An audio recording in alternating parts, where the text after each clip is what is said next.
Assalamu alaikum warahmatullahi wabarakatuh. Hope you're doing well. So, I wanted to do some introspection on something I've been thinking about, which I've touched on before. But I think it'd be really interesting to explore the topic even further, because sometimes you can ask the same questions and then come up with new trains of thought. And the question that I kind of want to dig over today is, what would it truly be like if we lived in a godless society where we didn't have the fear of hellfire, so the fear of consequence?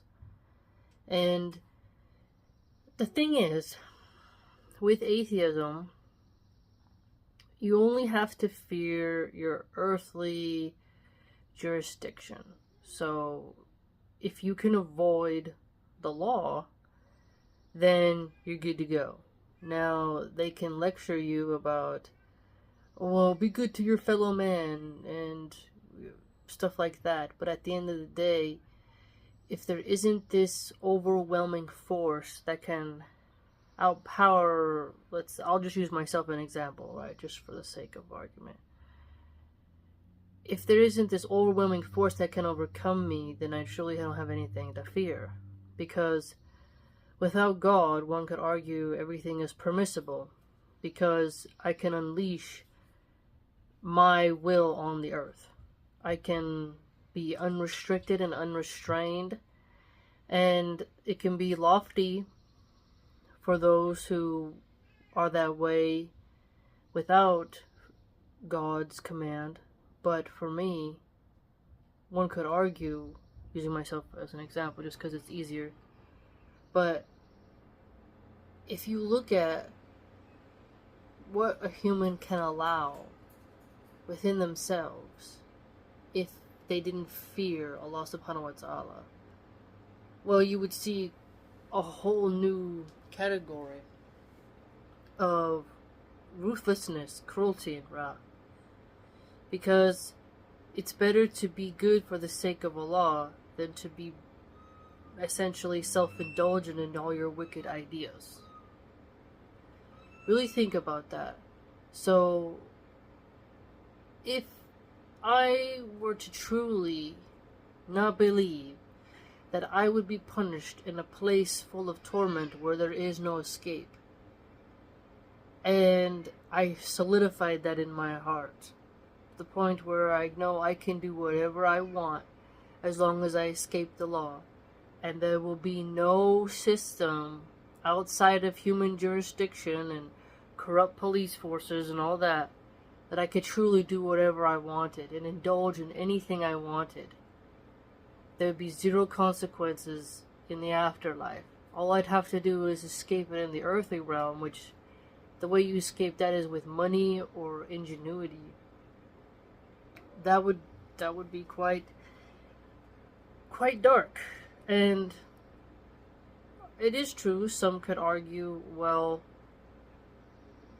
when they say religion, God, you have to think which ethical creed from which faith produces which kinds of results. And so, if you were in the occultists, you would have a totally different system with different outcomes. This is true. But for me, Allah subhanahu wa ta'ala has a certain framework we're not supposed to transgress, right?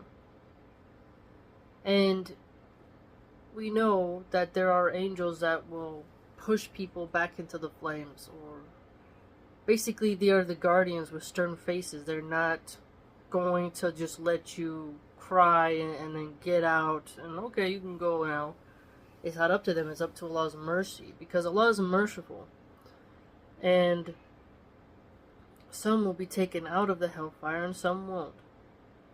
And we have a lot of times while we're alive to have our sins forgiven and repent and turn back and change our ways, and to see the error and to be rewarded. And in paradise, that's a grand reward for being good. If we lived in a truly godless world where you erase God, Well, now, what's my reward for being good? If you have an inner calling inside of you that is it lusts for power, domination, experiments of cruelty, so on and so forth, that could be more rewarding than you getting paid something like $5,000, $10,000, right? Because sometimes people overestimate a monetary reward. Sometimes money isn't enough of a reward to be good. And money can often help you not be good. So, if you say people should be good because they'll get money, well, you can get money from being quite wicked, as we know in this world. So what's the earthly reward for being good if there's no system of reward in paradise? Being good on earth for the sake of Allah, even if you have to suppress your own evil, that's a good thing. People will say, well, I have this inner thing in me, and I should do this or that and try to overcome those nafs, those desires. But if someone thinks there'll be no reward for being good, there'll be no punishment for being bad, the consequences are whatever I make them and whoever I outrun. And so this just makes the criminal become more and more clever. And that takes away also the mystery of life. When you tell people, no, the only thing that matters is the here and now in terms of what you gain and what you lose in the material realm. And if everything's based on materialism and there's no underlying spirituality to anything, that will really change the way in which you're going to operate within this realm, because you have to maximize as much as you can before you die. And however you choose to maximize that is going to be either gnarly for others or good for others. So what's fascinating is, if you look at a character like Cersei Lannister, how she was able to kind of torture and outtake her enemies, or Ramsay Bolton, who enjoyed flaying. There's other characters in novels and myths, you name it, who indulge in what they desire in terms of vengeance, cruelty. If you look at Jack the Ripper of England, there's a lot of examples, right? Now, my little kid's playing. They're playing. So, I'm trying to word it the best way. It's like, if you have this innate need to dominate, and that's kind of like the competition of energy between peoples, right? The winning, the competition, the hierarchy, the excellence to exceed others. Each person will pick a path that's going to express itself in a certain context. Best in medicine, best in architecture, but there's also the inversion of that, of wickedness. And since atheists deny that there's really like this sort of demonic evilness in the world, because to them everything is relative, you'd have to wonder,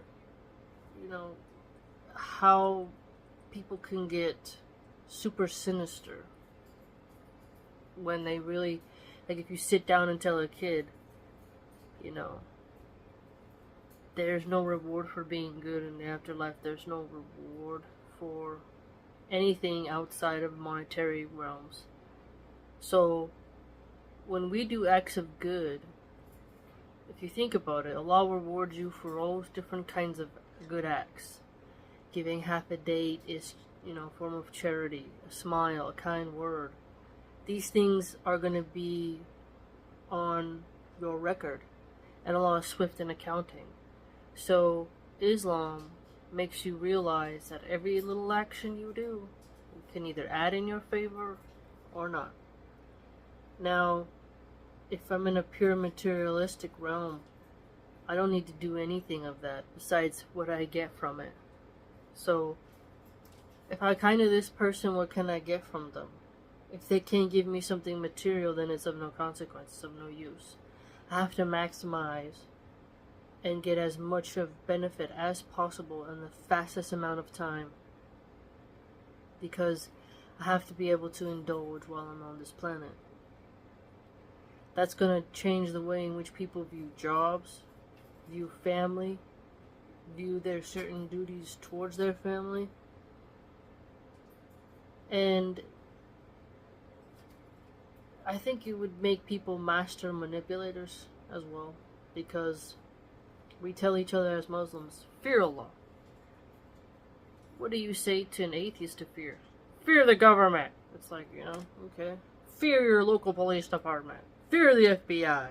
And it's like, well, those people are pay to play. Sure, there's probably some good agents, but they have a lot of corruption that they don't solve, and they're paid not to. So that makes me realize, as society goes more and more godless, I don't think it becomes better. Now, if people,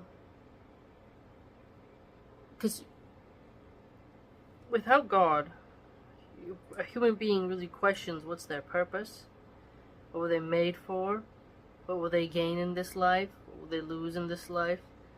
With atheism, it's a bunch of different ideas, but if you draw it down to this survival of the fittest social Darwinism, like, okay, you adapt, you overcome, you spread your genes, so whoever reproduces, okay, is a genetic success. And this, let's take it down a dark rabbit hole.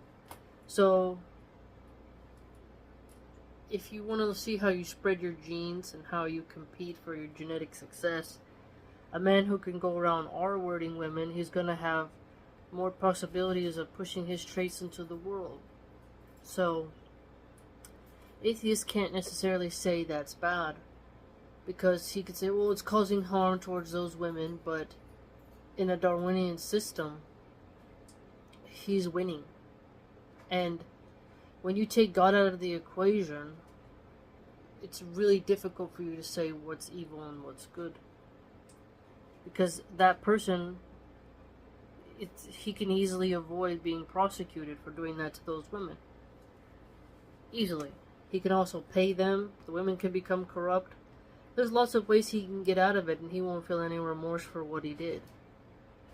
But when you have the concept of hell, and in the Islamic sense as well, an inescapable situation where there's no relief for your angst, this kind of picks at the consciousness.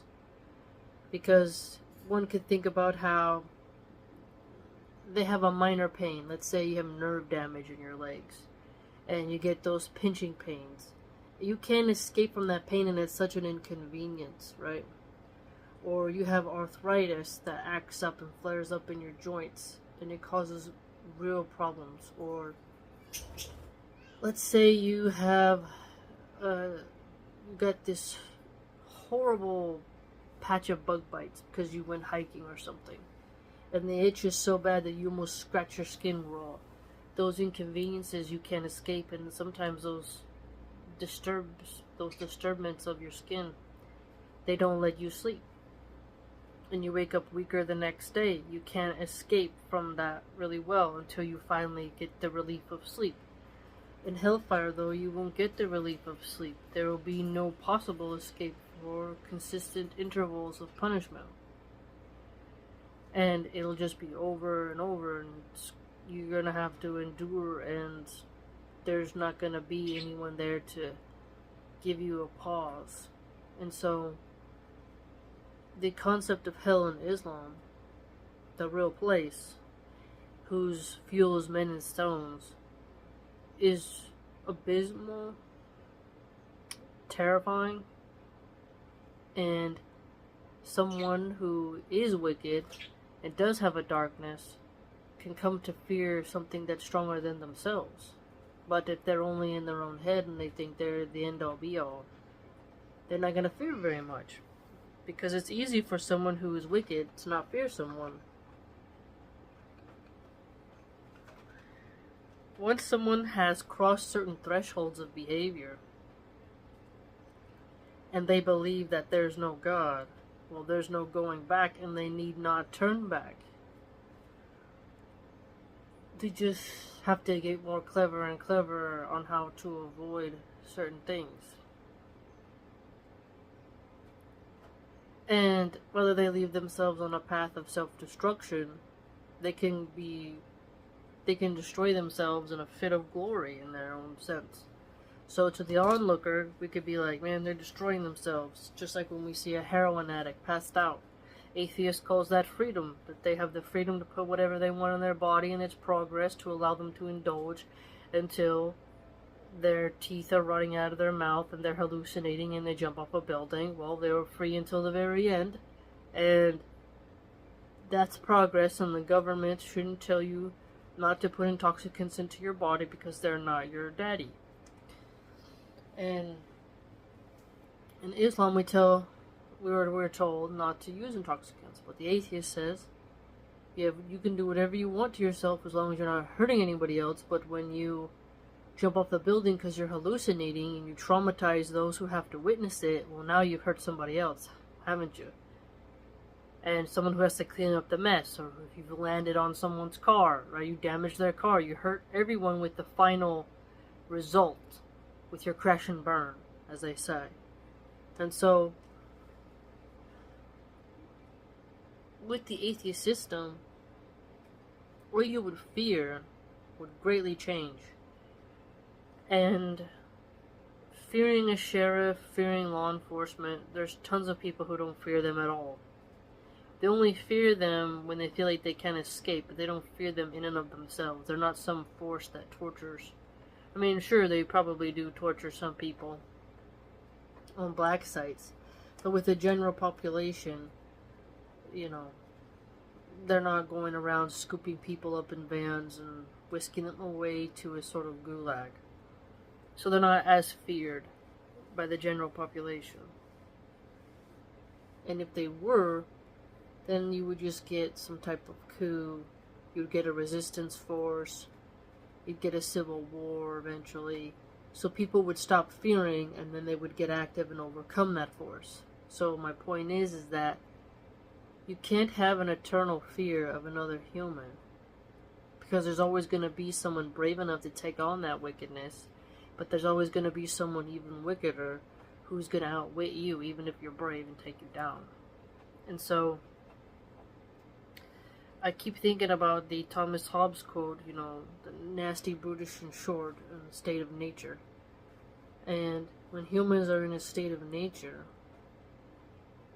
in a godless society, well, now it's, I want your resources. Sure, we can sing Kumbaya for a time, but I want what I want. And I'm going to indulge every system of force that I want and have every impulse, because the only thing that matters is power. And there's no higher power than someone's own self when they're godless. But in Islam, the higher power is Islam, and so you'll be outwilled. You can't overcome God. So, fear does keep people in line. I used to think, oh, well, if you only fear God and you're only good because you fear God, you're not really good. That well may be true. But it's better for someone to fear God and not act on impulse than to not fear God and act on impulse. Because if you're trying to get rid of certain behaviors, and the only way in which you can do that is by instilling fear into them of this eternal punishment, that's going to work better. Now, in an atheist society, they might have to turn to AI and different forms of punishment. So they could try to recreate hell by putting one of Elon Musk's brain chips into your head and then plugging that into a place that's like a house of horrors. And then they put you there. Alright. And they mess with time and how it is in your head. And you're in some type of table, you're strapped down, and they just digitally put you in some type of hellscape. That's nightmarish. And then when your sentence is over, they unplug you and you come back to Earth. Then that could be a form, but that still won't be enough, because our brains may be tricked for a little while, but with the advent of video games, people might just treat that as a video game, knowing that they'll eventually be pulled out of that game no matter how long it lasts. And with the human rights organizations, they're not really going to let you get away with that. I don't think, because if they feel bad for the gang members in El Salvador, who are complete savages, and they're trying to make Bukele not punish them as hard with the simple things he does, then obviously the more advanced forms of criminal punishment will be thwarted to a certain degree for some time. And so that still won't be enough. If you really come to realize it, China has the atheistic creed, and they had to use Skynet, a bunch of cameras, to replace the eye of God. Right? So we know Allah can see everything, right? There's nowhere we can go where Allah can't see us. So we know that we have already that kind of cosmic camera on us. But an atheist, some of them will only be good while they know someone's watching. And China implementing all those cameras shows that atheistic anxiety of how do you keep a population moral once you've reduced God to nothing. Okay? But high above is Allah. But my point is they have the Skynet system and a social credit score. Islam already has an internal social credit score, because you're going to be weighed with your good and bad deeds. And if your score is good, you're going to go to Jannah. If it's bad, you're going to burn in Jahannam. So you already have a social credit score. Religion in and of itself is a social credit score. Those who win get paradise, and those who lose, they're going to have a lasting punishment. But in the earthly realm, you have to maximize the pleasure now if you're an atheist. We know as Muslims, this earth, it's very passing. It's a very short life. It's fleeting. So we know our true life is in the next realm, so we're going to operate differently with what we indulge in, inshallah, right? We're able to put off things because we know there's something better. But the atheist has told themselves there is nothing better. They're in full doubt, so they have to maximize it here and now. So the social credit score system allows them to say, okay, if you get a certain score, you get to go to this school. If you have bad score, you don't get to use this public transportation or go on flights. China has a whole system. So China had to create a system of accountability, because inherently they knew that humans have to have something to keep them in line. Because if you let them be completely godless, they're going to run amok. Now, when we say godless, I mean it in terms of at least the three Abrahamic faiths, right? I'm not gonna pretend that a polytheist is the same as a monotheist, because the creed of a polytheist is very complicated, because they have different deities that they can imitate, and they have conflicting moralities when you look at how each deity in their pantheon behaves.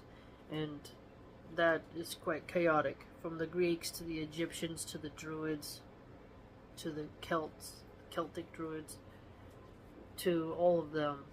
They have a very strange sense of behavior, so it's more confusing. But in a monotheistic creed, especially Islam, you have more of a solid map and framework and groundwork and blueprint on what you can build upon and where your parameters are of behavior.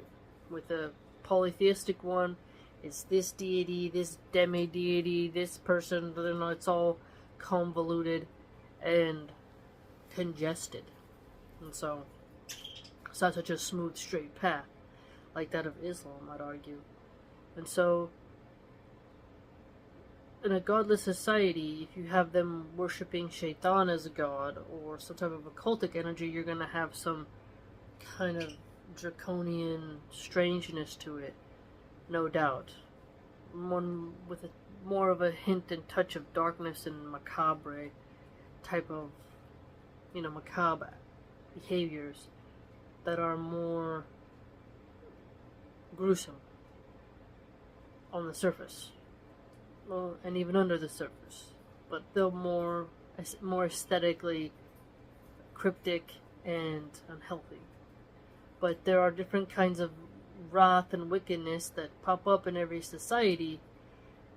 But in one that will turn away from Islam, you're going to get all types of decadence that are their own forms of horror. A good example is just how some people will be in a famine and then others will be gorging themselves and then being bulimic, upchucking that, and then gorging themselves more as the little plebs, or wondering if they can afford groceries. And so the decadence, the indulgence, has a certain level of wickedness and godlessness to it because there isn't the emphasis on charity and feeding the poor. Now, it is quite strange that an atheist will think, well, if we just got rid of religion, everything would be peaceful. But China has erased religion and really cracked down, and there's still going to be crime. And look what they're doing to the Uyghur Muslims. And we don't get to see everything they do, but China has a good military. It's not like they had the one-child policy.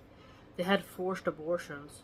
So, they were Buddhists for a while, and then they turned to be these sort of godless authoritarians. But the thing is when you become godless, you have to choose to be an earthly authoritarian because there's no other way to rule the masses. They're not going to obey you. The masses, they have to be able to obey you. And when we were reading Niccolo Machiavelli, he was talking about how it's better to be feared and not hated than loved, because when you're feared, but you're not hated, then that's in control of you as a person. But you can't make people love you, but you can make them fear you on a more larger scale. And people act better when they fear reprimanding than if they just love you, because people harm those whom they love all the time. Men will say, I love my wife, but then cheat on her and break her heart and destroy her. Women will say, I love my husband, and then they'll have an affair, or they'll abort his kid, or something like that. Or rock him in divorce court. Like, people will say they love someone, and then, that love doesn't stop them from harming that individual very much. So when it comes to fear, people have to work harder to do something brash against someone they fear. When it's easier to hurt someone you love than it is to hurt someone you fear, because you fear them. It's a very interesting way of looking at it. So how will an atheist make their citizen fear them to where they obey the laws? Has to be through a system of punishment. So with that punishment, it proves you will not be a pacifist. So atheists like to pretend they're going to be hippy-dippy, peaceful, loving, grass-eating pacifists, but they can't. Because the only way you can keep people in line is punishment. Yeah, you can have the carrot, but you have to have the stick. Like, you can't be, don't commit crimes, we'll give you $10,000 if you don't commit crimes. They'll just find a way to be better at crime so they don't get caught and then get the money. But if you have some pretty gruesome punishments, well, now your fears come into play, and they have to be smart to get out of it, but they'll act very different once they have a certain level of fear. And so, with fear comes cruelty. And if you don't have a system of accountability, you don't fear your maker, then you can use that fear in you and also bring out the fear of others in some pretty diverse ways that go beyond the pale. And so, in a godless society, you're not going to have more peace. You're going to have more people struggling to restrict their inner desire to inflict fear. And the way in which those people bring out the fear in others is going to vary quite greatly. And people, they have to fear something in order to be good. People can pretend that, oh, we'll just always be good, but fear does the body good to a certain degree. That's why I like that. We don't call Allah always, he's all love. Allah is all love. No, we have to fear Allah. We have to have hope in Allah, hope in His mercy. We have to obey Allah. We have so much more than just fear or just love.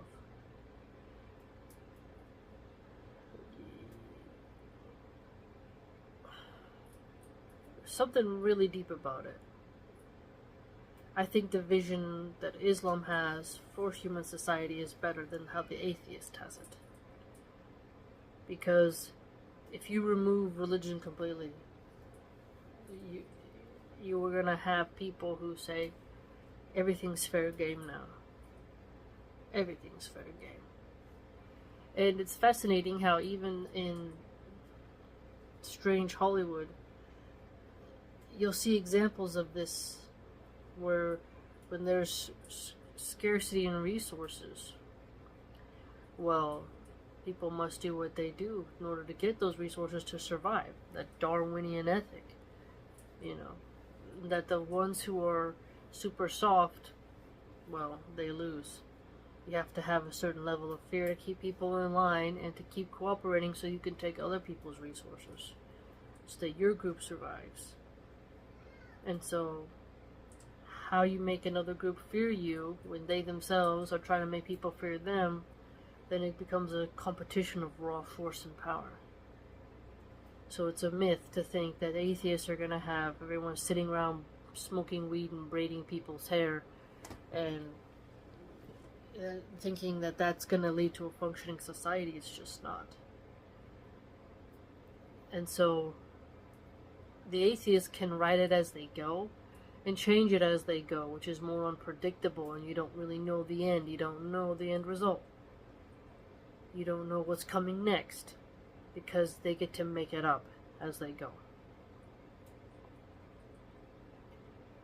But someone who has a tried and tested plan, like Islam, our system, well, then you can actually see the trajectory. You can actually see that it's been applied, that there's a system that functions. But an atheistic one, whatever the next guy says comes in and undoes the others, and then you're going to have a very teeter-tottering system to where you don't know if you're going to stay up or stay down. What does success look like?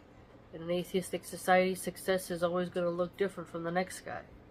Whereas in Islam, we have our terms of success and how we're getting nearness to Allah, and if Allah approves of it, and if it's in the Sunnah, we know we're on the right track. Whereas an atheistic one, it's not the same. Not the same. So I don't think it's wise to teach little boys and girls that there is no accountability for their actions in the next life. They won't be rewarded at all for being good. Those are very dark thoughts to put into a child. Because it eliminates mercy as well. Because when you're merciful, you'll get rewarded by that from Allah subhanahu wa ta'ala. If you're patient, you'll be rewarded. Controlling your anger, you'll be rewarded. If you transgress that, you'll be punished. It really does come down to a system of reward and punishments. Atheism, you don't have that system. People don't have faith in the government system, so you can't have the government be God. You can't tell people that the government's the solution to all their problems. Because the government's made up of people and their own independent wills. Whereas in Islam, you have the will of Allah set down in a creed given to you that you should follow. That's unchanging, it's going to stay. And every newly invented matter is misguided, so you're going to stick to that. But in an atheistic one, someone can add and take away, amend, and do everything else. And so, new additions conflict with old ones. Old ones will contradict with new ones. And then people become more and more confused on what it is they're supposed to do, and their moral compass is constantly being adjusted instead of being set in stone. Something really interesting to think about. Let me know what you think and any ideas you might have. And if you'd like to support my work and read more about what I write, you can do so by going to my blog, which is www.subscribestar.com/Milahan. Hope to see you there.